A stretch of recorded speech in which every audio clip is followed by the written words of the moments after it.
KREM 2 News at Noon begins now.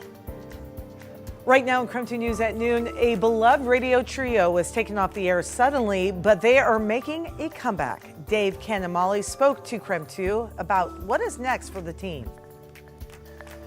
And the weather is already getting hot as you're taking a live look out at the Spokane County Interstate Fair, where temperatures will be in the 90s all weekend long. That's right.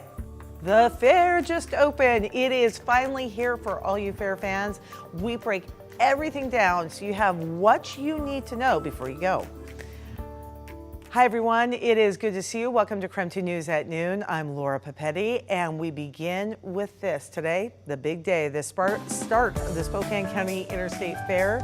Gates opened just about an hour ago at 11 a.m. and the first day festivities run through 10:30 tonight. Of course, lots of games and food for you to enjoy. And our Up with KREM team was live at the fair all morning long, and they have some more on some key information you need to know before you head out. Well, the Spokane County Interstate Fair is here, and me and Tim are having such a great time riding the rides. This one is much more manageable than some of the crazy ones we did last year, so I'm happy to do that. And while we're on this ride, we're going to tell you 3 things you need to know about the fair. The first one, of course, is how to get in. The big one about where to park and whatnot. So you'll want to come in through the main gate off of Havana and then go through the different lots. From there, there's 2 gates, okay? Other gates besides the main gate. There's the south gate and the train gate, so don't feel like you need to use the main gate. Parking is $10 per car per day. You can also take the Spokane Transit Authority by parking at Spokane Community College and then taking the fair shuttle for just $2. And if you take the shuttle, you get $2 off your fair admission. It's a great deal. That's right. And speaking of fair admission for tickets, you can buy those at the main gate ticket booth. Just keep in mind, they only take cash. So tickets are $13 Mondays through Thursdays and $15 Fridays through Sundays.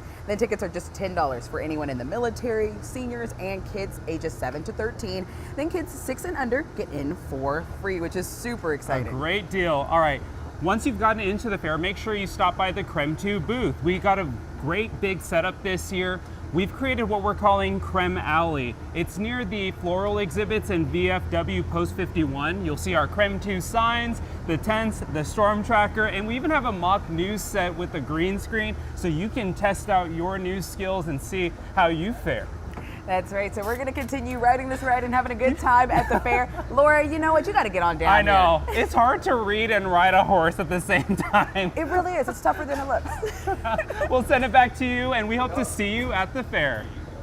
Very impressive, you two, writing and reading at the same time. No way could I do that. Anyway, well done. And you will have a chance, by the way, to save a little money at the fair while helping out our community. The fair is offering a special until 4 o'clock this afternoon. If you bring in 2 cans of food to donate, you get $5 off an adult ticket. You need to bring in 2 cans for each ticket, by the way, to get that deal. That brings the price down to $10 a ticket for adults during those special hours. For seniors and kids, if you bring in 2 cans of food per ticket, the price will come down to $7 a ticket. The fair says besides making it more affordable, they want to help out today because it is National Food Bank Day. And we, of course, love all our food banks and food pantries, Thomas. We work closely with Second Harvest on many projects, so we want this food. So why not, right? And this is actually pretty common across the country when you see fairs. You donate some cans of food, some perishable food items, and you usually get free entry or a discounted entry. So it's just a great way. It's a win-win, right? Total win-win. Now, you need to get everybody prepared for the heat. Yes, and this first weekend of the fair is definitely going to be the hotter of the 2 weekends. So just make sure that you are prepared for that and that you're hydrating appropriately so that way you can enjoy the fair conditions, whether you're heading out today or especially for tomorrow, because there are heat advisories all throughout the inland Northwest, and that purple shade that you see over Portland is actually the excessive heat warning, the more severe of the heat criteria.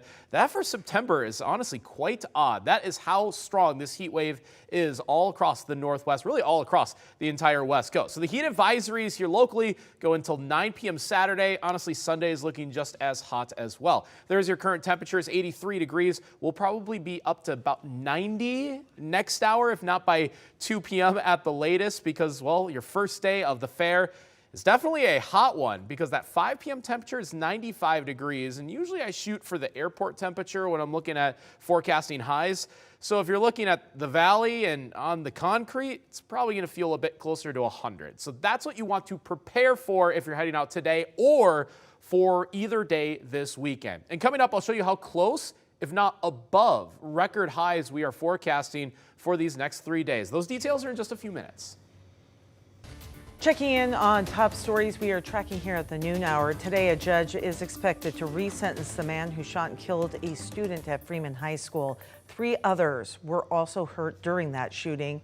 During a hearing last week, both the defense and prosecution said they would ask for the same 25 years to life sentence. 2 years ago, Caleb Sharp was sentenced to 40 years to life in prison.